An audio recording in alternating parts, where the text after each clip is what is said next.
Moms working from home, we all want to get stuff done without losing our minds. Most days that happens, but it does take some planning. I wish moms working from home could wave a magic wand and the birds would come and make the bed, the mice would sweep the floors, and the dog would wash the dishes. But alas, we live in reality and not in a fairy tale. If you want a day without the chaos, yes, it is possible. Then you need to have a plan and implement that plan. Your plan will probably look a lot different from mine, but there are things that we can all do to lessen that chaos and have a day without the stress, at least for most days. We need a working at home mom survival guide. Yes, days get busy. Today did not go to plan, and it really did throw things off and maybe added a little bit of stress to the mix. And you will also have days like that. But if you are functioning at high octane, the coffee is flowing like a broken fire hydrant, and you just can't seem to change it, then you need to create a routine that will chaos proof your day. This podcast is going to give you my top hacks for moms working from home. It is possible to create most days that are stress free and chaos proof.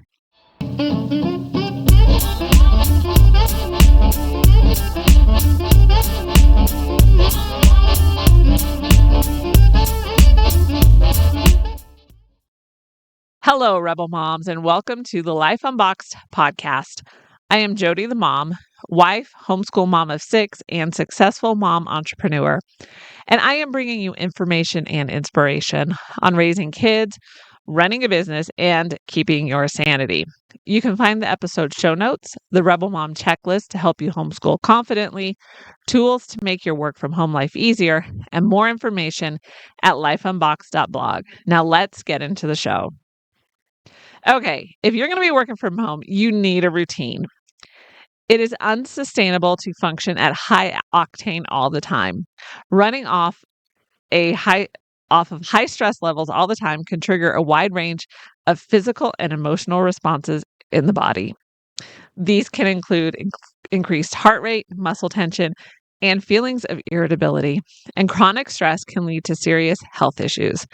Basically, if everyone is driving you crazy, your to-do list is overwhelming you on a daily basis, and you have zero time for a mom workout or even creative self-care, then consider this your wake-up call. Our greatest assets are our physical and mental health, and we need to take care of them for the sake of ourselves, our family, and hopefully our future grandkids. It is time to stop running on high octane and find a more manageable pace that lowers stress levels. So let me give you my 10 genius hacks. Number 1 is plan your day. If you want peaceful days, then you need to stop flying by the seat of your pants and actually plan your day. Yes, you can still be spontaneous if that's what you want to do, but you really need to know what is happening every day. Most kids thrive on structure or at least knowing what comes next, and planning your day will eliminate the constant questions about what comes next because your kids will know.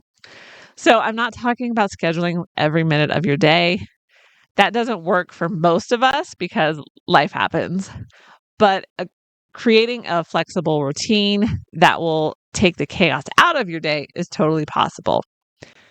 Creating a routine will help you manage your busy days or accept the fact that a lot won't get done on those days, and that's okay. You can still accomplish big things when your day is planned well, even when there's busy days.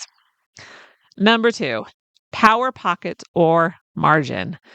Some days I just crave an hour or 3 that will be uninterrupted focus time. I could get so much done, let me tell you. But again, I don't live in a fairy tale, and my time is going to get interrupted, and that's okay. So instead of looking for large chunks of time, moms working from home need to find power pockets or maximize the margins of your day. Stop waiting for a full hour of uninterrupted time. Instead, work in 15 to 30-minute bursts during quiet time, screen time, while kids are snacking, second breakfast, anyone, before they wake up or after they go to bed. Stack these pockets, and you'll be surprised at what you can accomplish. Number 3, work out. I know this is usually on the back burner for most moms because, well, time. It takes time to work out. But here's the good news. You can work out at home, and be sure to check out the links in the show notes below because there's lots of resources for you, including how to work out from home for moms. So here's the thing. We are all going to age, but it is a choice on how well we do it. It is easier to build muscle when you are younger than to try and start when you get older. I don't want to run a marathon or do an Ironman at 80 years old, but I want to know that I could if I wanted to. And that has to start now. Maybe your goal is just to be able to play on the floor with your grandkids. You still need to start building that muscle now. The most important thing you can do right now is just to start. Let your kids ride a bike and you walk. They will love it, trust me. Or get some weights and start building your muscle. Find some exercises on Pinterest, and I will leave the link in the description below, and get started. Working out also helps manage stress, gets you to sleep better, and helps you unplug from your day. So my favorite thing to do is to listen to an audiobook and walk. So what are you going to do? And number 4 is time out. If you want to accomplish big things, then you need to take a break every now and again. I know your to-do list is long, and sometimes it's to the point of overwhelming. If you don't keep moving, then everything is going to fall off the rails. But here's the thing. You have to recharge your batteries. It is impossible to accomplish anything if you're running on empty. You will get more done if you actually take time to recover. So this is your permission to take a break. Pick a day or a time of day where you aren't going to do anything. You're just going to sit in your rocking chair, drink coffee, and make a decaf. You need to be calm. And read a book. Set your to-do list aside. Put a halt to all the ideas that are clamoring for attention and just take a break. Number 5, meal plan with themes. So I used to meal plan all the time, but it's been about 5 years since I did. Cooking is not a fun activity for me, and I was just so tired of it. But there is still that expectation to be fed, so there needs to be some kind of planning. At the moment, I cook, my husband cooks, and my 3 teens each have a day that they cook. So we have a pretty good split between everyone. But when I was the one doing most of the cooking, I planned my days around themes. Although I didn't plan each meal, I had an idea of what to cook on what day. I always considered our busiest days so I could plan easier themes on those days. So here's what that looks like. So Monday, we're doing ground beef. So that's either spaghetti or tacos. Tuesday, something chicken. Wednesday, breakfast, because everybody loves breakfast for dinner. Thursday, crock pot. Friday, pizza night. And then Saturday and Sunday, my husband cooks. So number 6, define daily priorities. This is going to be the one thing that makes your day go smoothly. What's important to you? If you created your routine, then you know what needs to happen each day and when. You can start fitting in the other things that need to get done around your routine. Do you have a big project you're working on or a class you need to finish? Do you need to focus on something with your kids? Identify these priorities, pick 3 or less depending on the size of the project, and slide them into your day. You can't plan your day if you don't know what your priorities are. So identify them and find space for them. Number 7, work on habits, not goals. I know everyone loves their goals in all their forms, but what if I told you there was a better way to get big things done?